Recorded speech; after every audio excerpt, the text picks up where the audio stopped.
कुरुक्षेत्र में कौरवों और पांडवों के बीच 18 दिन तक घमासान युद्ध चला था। एक ओर धर्म के लिए लड़ने वाले पांडव थे तो दूसरी ओर छल कपट और धोखा देने में माहिर कौरव। उन्होंने छल से युद्ध जीतने के लिए एक रणनीति बनाई।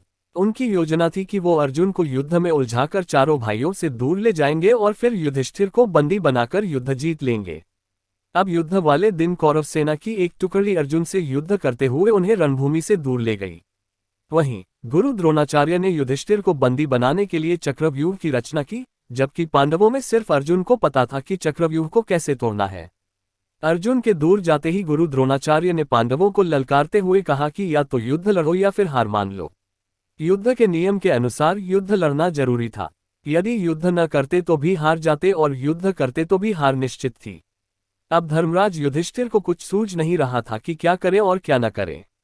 उसी समय धर्मराज युधिष्ठिर के सामने एक युवक खड़ा हुआ और कहा, काकाश्री, मुझे चक्रव्यूह को तोड़ने और युद्ध करने का आशीर्वाद दीजिए।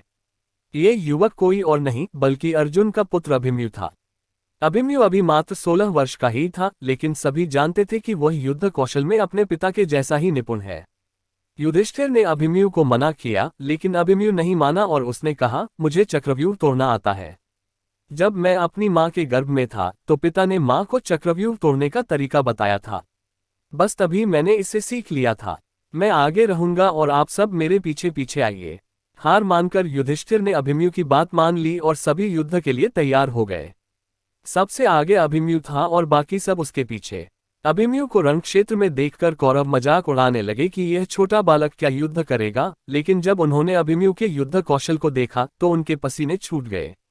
आगे बढ़ते हुए अभिमन्यु ने दुर्योधन के पुत्र लक्ष्मण को मार गिराया और चक्रव्यूह में प्रवेश कर गया। उसके चक्रव्यूह में प्रवेश करते ही सिंधु के राजा जयद्रथ ने चक्रव्यूह का द्वार बंद कर दिया ताकि चारों भाई चक्रव्यूह में प्रवेश न कर पाएं। अभिमन्यु आगे बढ़ता जा रहा था। उसने एक एक करके सभी योद्धाओं को हरा दिया, जिनमें स्वयं दुर्योधन, कर्ण और गुरु द्रोण भी शामिल थे। किसी को कोई उपाय समझ नहीं आ रहा था। तभी कौरवों के सभी महारथियों ने एक साथ मिलकर अभिमन्यु पर हमला कर दिया। किसी ने उसका धनुष तोड़ दिया तो किसी ने रथ। इसके बावजूद अभिमन्यु नहीं रुका। उसने रथ का पहिया उठाकर युद्ध करना शुरू कर दिया। बड़े बड़े महारथियों के साथ वीर अभिमन्यु अकेला लड़ता रहा, लेकिन वह अकेला कब तक लड़ता। अंत में सभी ने मिलकर उसकी हत्या कर दी और अभिमन्यु वीरगति को प्राप्त हुआ।